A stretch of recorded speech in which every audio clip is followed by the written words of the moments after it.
So I want to talk another way we can help clients flourish.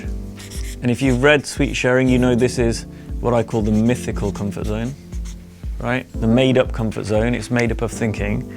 But there's this thing that we have called the comfort zone. This is what I feel comfortable doing, right? Now, a lot of coaches, and I made the circle too big, but a lot of coaches will like, clients want to do this, right? I want to be over here. So they're like, right, let's bridge the gap. And let's apply it to coaching. Hey, just double your fees. Double your fees. You're worth it. And you're thinking, no one's going to pay me for that. It's too much, right? And we think to get a client to flourish, we need to get them there quick. Now, what Nathaniel Brandon used to say is he'd ask a question, right? Some version of, what if you were 2% more this? What if you're 2% more motivated? What if you were 2% more or 5% more healthier, right? Who here would like to be healthier and eat better, right? Now, this is where you're at, and this is what your ideal is, right? Looks pretty far away, doesn't it? Let's be honest.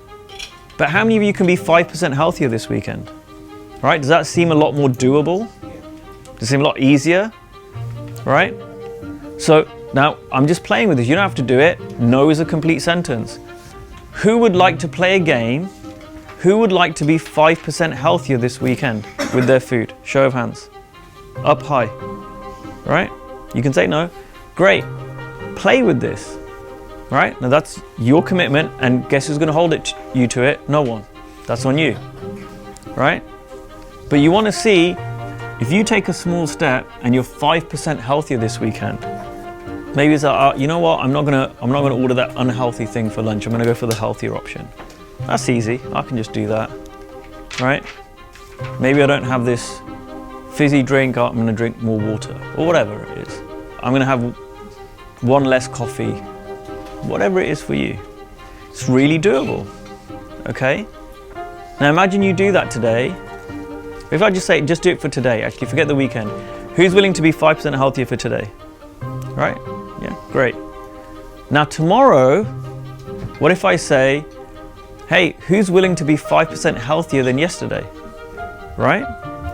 Does that look more doable tomorrow when you've already done it? Yeah. Now what if again I say it on Sunday? Who's willing to be 5% more healthier? You see, it's like, it's a step by step approach. By the end of the weekend, you've made a lot more progress than you realize. Same thing with conversations, right? Can you have 5% more conversations, 2% more conversations with people, right? Hey, are you willing to increase your prices by 5%, right? Everyone write down right now what you charge for coaching. It doesn't matter whether it's for a session, 3 months, 6 months, just write down a number. Right? What you charge for coaching. Yeah? Now double it, right? And see how it feels to make a proposal in your body for like that. So if it's 3 months, £2,000, all right, how does it feel to 4,000? Right? How does it feel? Shout out. Not good? What else? Exciting? What else? Possible? All right. Now go back to the original number and increase it by 5%. Right? How does that feel?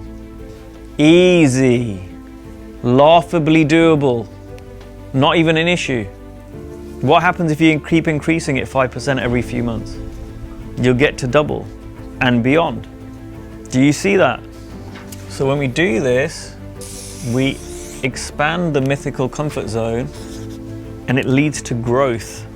It leads to clients flourishing, right? And it's really obvious, but clients don't see that. They think they need to go from here to here, and they've got to make these big sweeping changes, and that's why they're stuck. Clients think, oh, in order for me to change or have transformation or flourish, I need to go from where I am, like all the way over there. Oh man. And they get up in their head, and then they procrastinate, and then they judge themselves, and the cycle repeats. So when they're coming to you, one thing you can do, one option, is you can help them take small steps, right? Incrementally, they add up to a lot. Rich Litvin would say, I help my clients dream bigger than they've ever dreamt before and then take the smallest possible step towards that. I love that.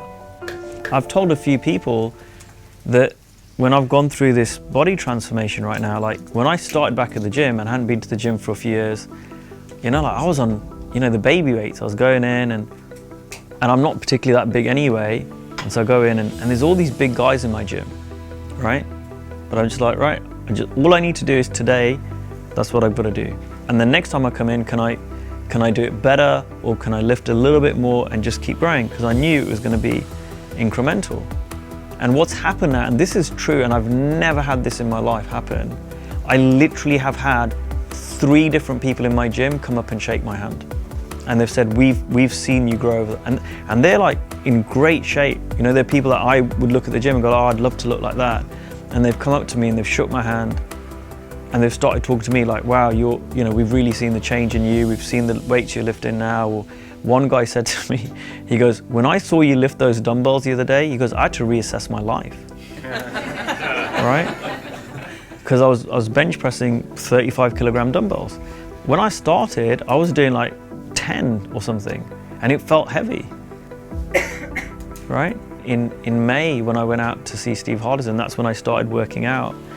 And I was in the hotel gym then. It was like really the baby weights, you know, small weights, and just, oh, this feels tough. And then over time, it's like, wow, this is getting really heavy now. Now, when Steve Hardison would give Steve Chandler some homework, and this is important to see, it ties into this, and Steve would come back and he wouldn't have done it. This happens sometimes. He would say, Chandler, I want you to do da, da, da. And he'd come back and Chandler wouldn't have done it. What did Steve Hardison do? Does anyone know? Can you guess? Do it now. No. He apologized, right? He apologized. He could see Chandler was ashamed and judging himself, and he said, I'm sorry. He realized that the homework he'd given him, it was too much of a jump. It was too much of a jump out of the comfort zone for Chandler. And he needed to make it smaller, right? He realized if he'd downgraded the action, made it a smaller jump, Chandler would have done it, right? Whereas the clients, what do the clients think? Oh, there's something wrong with me, I always do this, why can't I change? And it's way simpler than that.